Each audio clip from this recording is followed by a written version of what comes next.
Un tagad pierādīsim vienu no, principā, to Paskāla likumu, Paskāla trīsstūra likumu, kas īstenībā ļauj mums uzreiz sazīmēt šo Paskāla trīsstūra īpašību, ļauj to saskatīt pēc iespējas ātrāk. Tad atgādinājumam pirmās dažas Paskāla trīsstūra rindas, un jūs redzat šo pašu īpašību jau uzrakstītu. Jau tādu vienkāršākā formā, piemēram, es paskatos uz šo 10, un es redzu, ka tas ir iegūts kā 6 plus 4. Vai arī, ja es principā tas ir spēkā jebkurā vietā. Kaut vai šis 3 ir 1 plus 2. Un arī šīs, teiksim, 15 ir 5 plus 20. Un, lai to uzrakstītu, tā šeit bija 15, 6, 1. Lai to uzrakstītu simboliski, mums jāņem vērā tātad. Šī ir principā rindas kārtas numuru mēs apzīmējam ar N. Šī būtu nultā rinda, te būtu pirmā, un tā tālāk. Principā šis te malējais loceklis, otrais loceklis no labās vai no kreisās puses, vienmēr norāda, kura rinda mums ir pēc kārtas.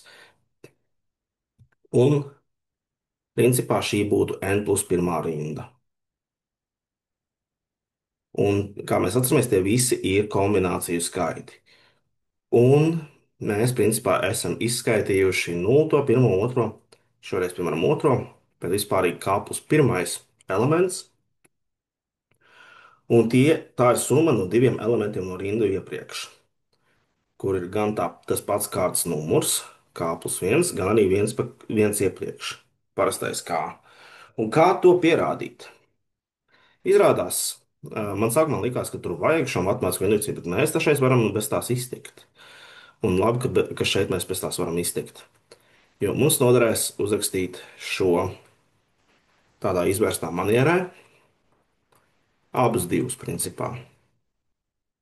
Un šeit būs atšķirība tāda, ka šeit ir K plus 1. Un starpība starp šiem abiem ir N mīnus K plus 1, N mīnus K mīnus 1.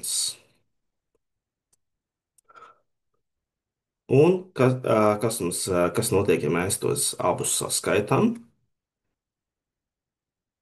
Redzam, ka mums parādās viena maza problēma. Saucēji nesakrīt.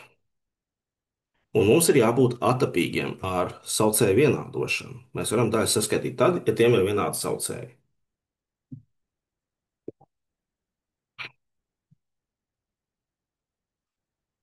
Un mēs redzam tā, ka ja šeit būtu pierēzināts K plus 1, tad mēs varētu dabūt atpakaļ K plus 1 faktoriāli.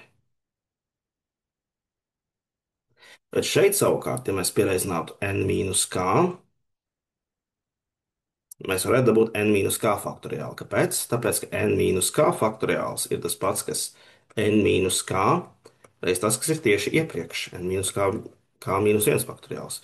Un tāpat ar k plus 1 faktoriāli mēs zinām, ka tas ir k plus 1 pēc k faktoriāls. Un vienkārši šo izmantojot, mēs tagad varam uztaisīt tā, ka šiem ir vienādi saucēji.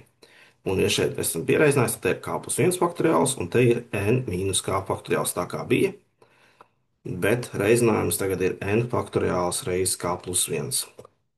Un te tāpat n faktoriāls reizes n mīnus k. Tā ir k plus 1 faktoriāls, un šeit jau tagad ir n mīnus k faktoriāls.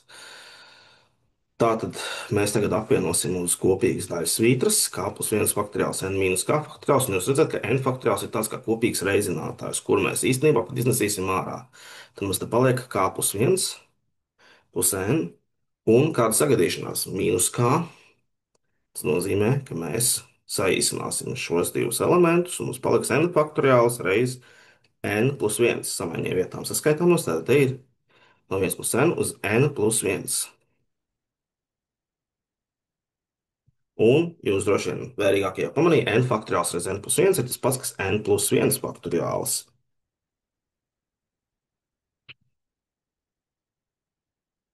Atliek tik pārliecināties, vai tas tiešām ir tas, ko mēs meklējam. Uzrakstīšu, kā izskatās šīs kombinācijas skaits no n plus 1 pa k plus 1.